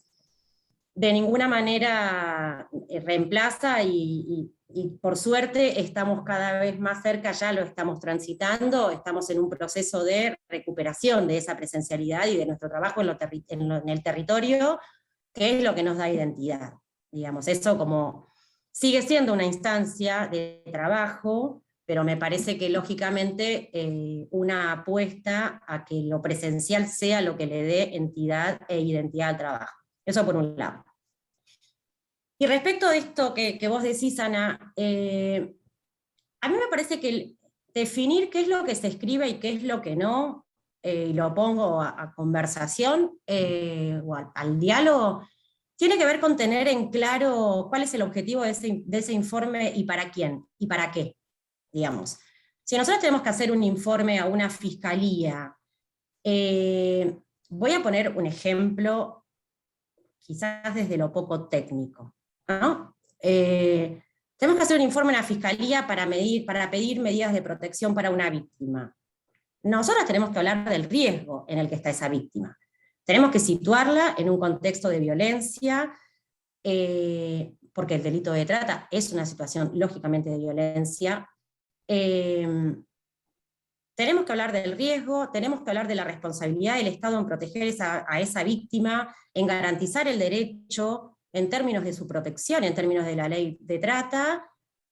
No sé si viene al caso acá contar en este informe el recorrido vincular, digamos, esas cuestiones terminan estando de más, terminan exponiendo a la víctima o a la persona y terminan desvirtuando un poco el objetivo. Digamos, creo que cuando uno tiene en claro el para qué y el por qué de ese informe, es donde puede definir cuáles son los contenidos que se escriben y cuáles no. A la Fiscalía no le interesa, o puede no interesarle saber por qué la persona no sostuvo un tratamiento por consumo problemático. Digamos, por ejemplo, si lo vamos a poner en términos de exponer alguna situación, como hoy Marta decía, vuelvo, estos clichés. No, Pirula no quiso sostener el tratamiento. No, Pirula no es que no quiso. Pirula no pudo, Pirula decidió. Hay una demanda ahí construida, no construida. ¿Quién impuso, quién no? En la realización de ese tratamiento, digamos. Esas cuestiones, cuando uno tiene definido el porqué y el para qué, el objetivo del informe, y qué es lo que esperamos con ese informe, porque el informe implica tomar decisiones, o que otros y otras tomen decisiones en función de lo que ponemos en conocimiento. Eso, para mí, hace de recorte conceptual, digamos. ¿Qué es lo que corresponde y qué es lo que no? Pero tiene que ver también con el criterio profesional, fundamental. ¿No me convidás con el mate? Se me enfrió, Marta, lo dejé acá y se me enfrió. No, me parece que señalaste muy bien y yo creo que comparto varias de estas cuestiones que planteaste, ¿no es cierto? Ahora, en relación a recoger datos, por ponerle un título, a mí me parece que sí, que hay que abundar en eso. Insisto, después uno saca lo que es significativo para el informe, pero sí tenemos que tener un caudal de información grande. Después algunas cosas se dejarán y otras se jerarquizarán y se pondrán en el informe. El informe va a ser más acotado que la información que nosotros recibimos, obviamente. Sí. Sí, adelante, Germán, sí. Gracias. ¿Qué tal? Yo soy Germán Córdoba, psicólogo de unidades carcelarias. O sea que, por lo que entiendo, Lina, digamos, localizar el porqué y el para qué del informe es básicamente, digamos, esto que mencionás como la dimensión estratégica del informe, ¿no? Un poco dilucidar cuál es el lugar de ese sujeto, cuáles son las relaciones que lo sujetan, digamos, en qué discursos está atrapado, por ahí, para decirlo de alguna manera, y también, básicamente, definir el posicionamiento político del acto profesional, ¿no? Esto lo pienso en relación a tu pregunta de Ana sobre cómo hacer para no revictimizar. O sea, si uno tiene en claro, o sea, se reconoce el posicionamiento político de su práctica profesional, ¿sí? Está claro que va a poder, de acuerdo a cómo se posicione uno, reproducir el aleccionamiento, ¿no? Teniendo en cuenta que, bueno, el que va a oír del otro lado, un juez, por ejemplo, no solamente no sabe de psicología, ni de dispositivos de producción de subjetividades, sino que también como un sujeto de la cultura va a tender a aplicar esos prejuicios.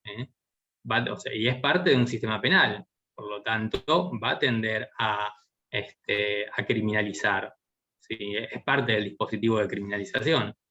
Entonces, si uno localiza esa dimensión estratégica y se ubica como sujeto político, creo que la práctica de uno, de acuerdo a cómo esté posicionado, va a tender a transformar o a reproducir.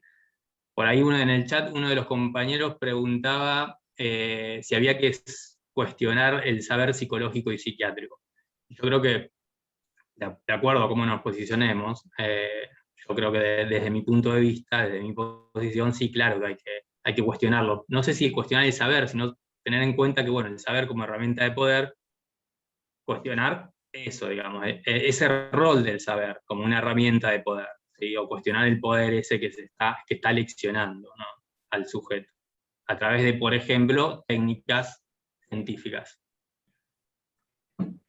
Yo creo que los saberes están todos para ser cuestionados. Los saberes todos deben ser cuestionados, porque la posibilidad de cuestionar un saber implica construir un saber otro, digamos. La posibilidad de cuestionar un modo de intervención implica construir un modo de intervención otra. Eso por un lado.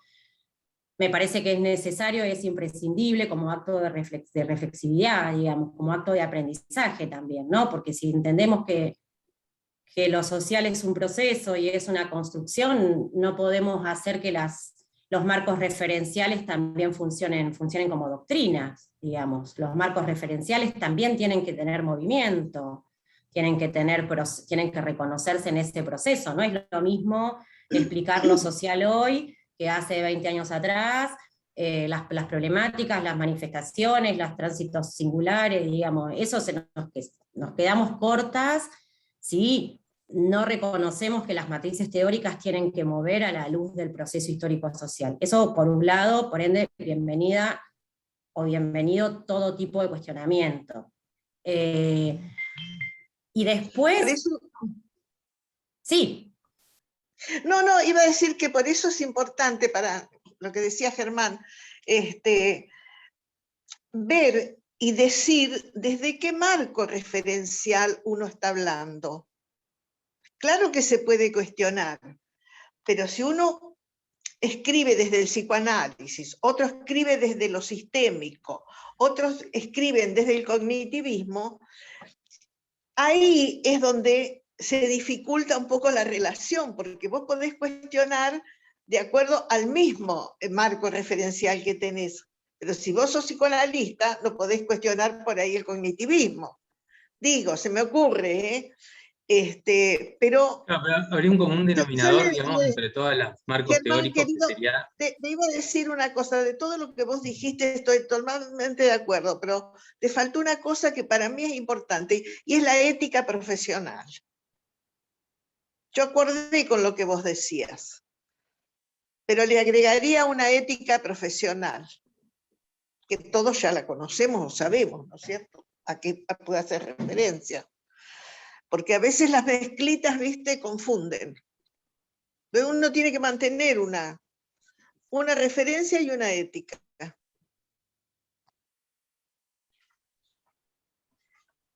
Decía que, digamos, el común denominador de todos los marcos teóricos, o sea, pensando en perspectiva histórica, tenemos que, digamos, al menos yo lo pienso así, ¿no? Como que, bueno, las ciencias positivas surgen para controlar lo que hay que dominar, ¿no? al hombre o a la sociedad.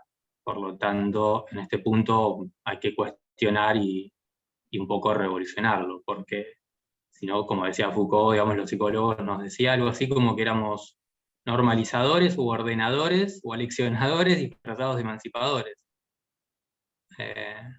Algo así. De acuerdo, Y un poco los detenidos tienen un poco ese concepto de nosotros. Lamentablemente, les psicólogos nos solemos poner la gorra, digamos, en las cárceles. Así que bueno. Eso. Sí, yo creo que para eso hay que escribir, hay que informar, hay que debatir. Sí, porque es importante lo que estás diciendo. Que a veces no se acota en un... No vamos a hablar del neoliberalismo, ¿no es cierto? Ya creo que es otro punto interesantísimo, pero que llevaría un tiempo de debate. Otra pregunta que hay aquí para vos, Marta, dice, sobre las categorías muchas veces empleadas, es frecuente en la solicitud de los puntos periciales, en los puntos periciales expedimos, dame un minuto que no, acá. La leo de vuelta. Ahí voy,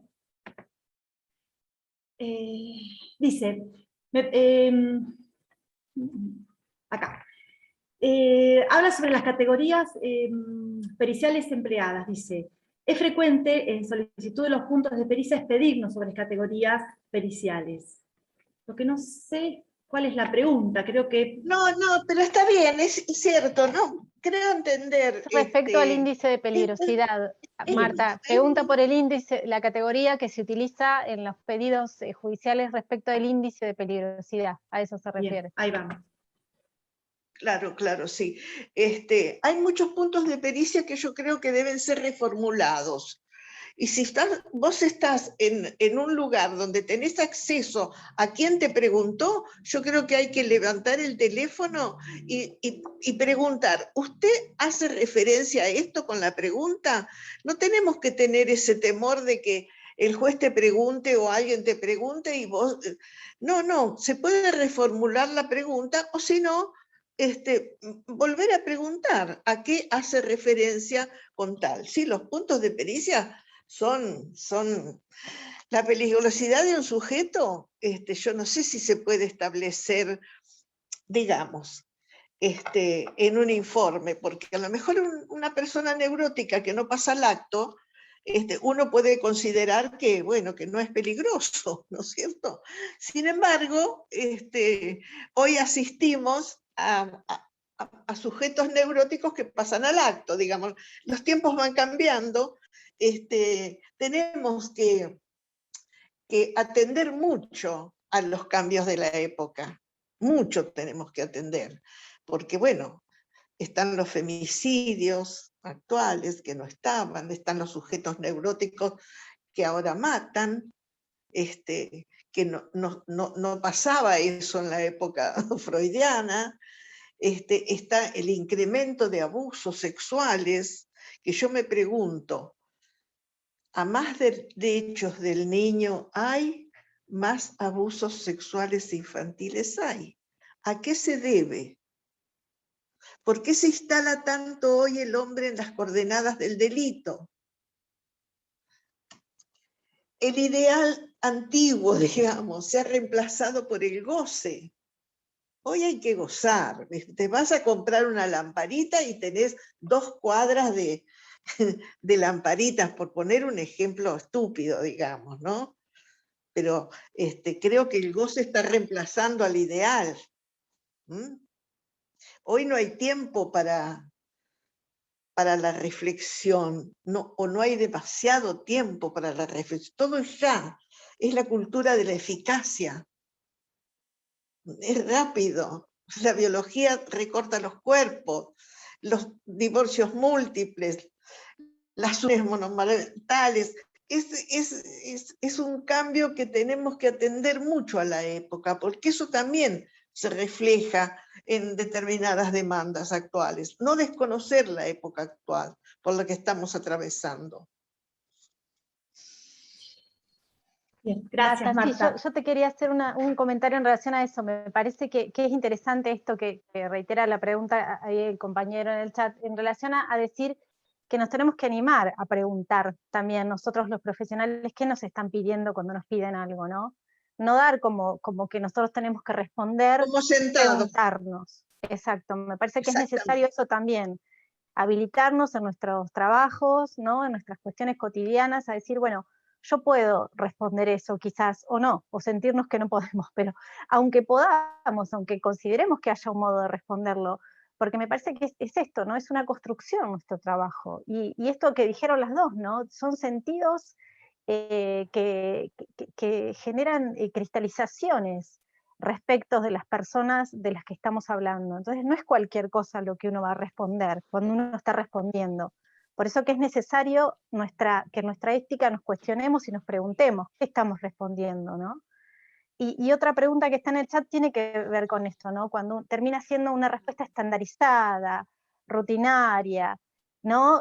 Cerrada en sentido, como yo decía recién, que terminamos construyendo porque a todos nos pasa por encima la rutina, ¿no? Las celeridades en el trabajo, el hacer tantos informes, ¿no? O entregar ya esto que se está esperando ¿no? que uno entregue, ¿no? como tarea profesional, ¿no? Y habla esto de la burocratización de estas prácticas, y que terminan siendo funcionales, al no cuestionarnos y al no poner en cuestión esto que decía Elina tan claramente, ¿no? Esto de que es algo ético y político, la escritura.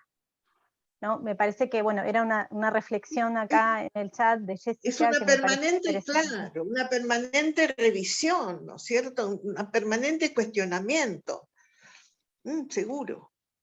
Y una cosa, no puedo levantar la mano ahí acá ¿puedo hablar? ¿Me escuchan? Sí. No, todo lo que el aporte, Marta, que haces, bueno, yo trabajo en unidad penitenciaria, como en clasificación, así que me enriquece y me gusta mucho escucharte esto de que se pueda, esto de la transmisión y recortar la particularidad y que cuando se lee el informe aparezca el sujeto, ¿no? Lo que uno hoy la lectura que pudo hacer, porque la intervención nuestra y la posibilidad, por ahí corriéndose de esto que decía Germán, de esta lectura Foucaultiana, es o uno reproduce o puede hacer un aporte distinto, que es el clínico, que ese es el aporte. Por eso en esto que planteas de reformular un punto de pericia, de apostar al diálogo, a ese intercambio con otro discurso, eso en sí mismo es una intervención y un aporte, y que, bueno, yo lo pienso mucho desde la ética, ¿no? Exactamente. Sí, no, ha sido una aclaración tuya, Lourdes, muy, muy buena. Yo te felicito. Sí, no sé si había alguna pregunta en lo que vos dijiste, no la capté, pero me gustó mucho lo que dijiste, porque me parece que es así. No, es que cuando te escuchaba, más se me aclaraba. Porque me parece que, y en esto que también decía Carolina, que lo que hay que poder valorizar, autorizarse o tomar como valor de nuestra parte, es que, es lo como yo lo pienso, que lo nuestro en relación al discurso el jurídico, el criminológico, el aporte es clínico. Tenemos una formación clínica y es una escucha clínica. Y ahí alguno podrá decir que pueda orientar al que tenga que tomar alguna decisión. Y ese es distinto a lo que puede decir otro discurso. Me parece que es en lo que hay que confiar más o autorizarse más, no sé qué palabras usar. Por eso cuando vos decías de replantear o reformular, como viene una pregunta, eso mismo lo pienso como una intervención que abre un diálogo. Porque el otro a veces pregunta desde una suposición, ¿no? Y uno puede ubicar que es O exactamente desde no. el imaginario, claro. Exacto. Eso era como bueno, gracias, Marta. Nos ayudás a pensar. No, pero me pareció muy interesante porque me permitís decir también lo que es la clínica. Vos la mencionás, la clínica. ¿Qué es la clínica? Sino adjuntar o ligar o coordinar los dichos del sujeto con la articulación teórica. Eso es la clínica y que poco se está viendo. Y que poco se ve. Articular esos dichos con la referencia, el texto real y el texto teórico. Esa es la clínica, esa articulación. Bárbaro.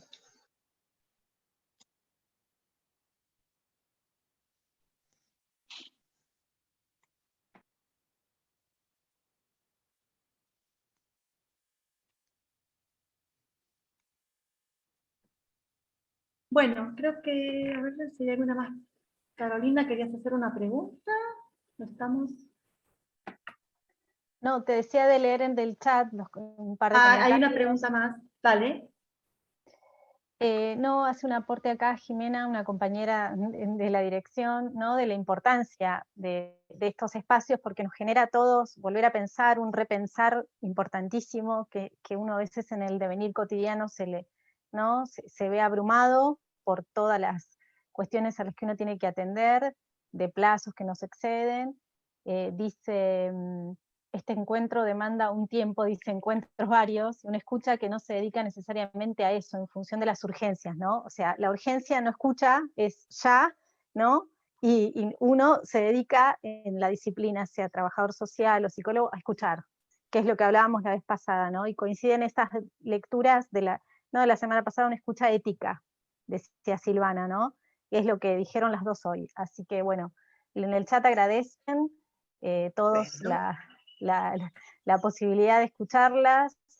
Sí, y por ahí en esta serie de encuentros que tuvimos, como para hacer un lineamiento, en el primero se hablaba de deconstruir, ¿no? Cuando hablamos de por qué el nombre de este curso, ¿no? Se hablaba de deconstruir un poco los prejuicios o las ideas para construir, ¿no? En el segundo encuentro, que fue el de la semana pasada, se hablaba de crear, ¿no? Como la escucha como un efecto, ¿no? Y hoy ustedes hablaban, a través de la escritura de informes, de construir nuevamente. Ambas coincidían en esta palabra, ¿no? Que en el informe se construye. Y bueno, ustedes la pusieron primero y nosotros la tomamos. Sí, estuvo muy lindo. Yo estoy muy agradecida por la invitación. Y bueno, apareció una colega Lozano que le agradezco lo que ha, porque me pone volver a escucharte, no sé dónde me escuchó, pero se lo agradezco. Bueno, agradecerles a ambas por esta exposición tan clara y que nos han compartido desde su experiencia, lo que saben, pero sobre todo su experiencia. A todos ustedes por participar acá, y bueno, los esperamos en la semana que viene, que a ver, Carolina nos va a indicar la temática de la semana que viene. Sí, justo una cuestión que mencionaba, ¿no?, Eli en su desarrollo, cuando hablaba esto de la interprofesionalidad, ¿no?, de la interdisciplina, de cómo supone hacer con otro y supone esperar del otro algo que uno no puede aportar. Entonces, la semana que viene vamos a trabajar cómo es esto de lo cotidiano, de la actividad de todos con otras disciplinas, con otras miradas sobre un mismo objeto de estudio, un mismo sujeto, o la necesidad de intervención sobre una realidad que es situaciones cotidianas de los trabajos de todos. Así que, bueno, agradecerles una vez más. Todos han hecho comentarios en relación a la asistencia, que es una inquietud que les genera a todos. Manden mail, les iremos respondiendo, es una cuestión interna de la dirección, así que los que no hayan podido hacerlo el día de hoy o días anteriores, vuelvan a escribir, que les volveremos a aclarar para no contaminar con esto la actividad de todos. Así que una vez más, gracias a todos y a todas por participar, y a las oradoras, una vez más, enriquecedores. Gracias por la invitación, y ojalá haya sido un aporte. Un placer, Marta, encontrarte. Un abrazo grande para todas. Para mí también, un gusto. Muchas que estén gracias. bien. Hasta la próxima. Hasta luego.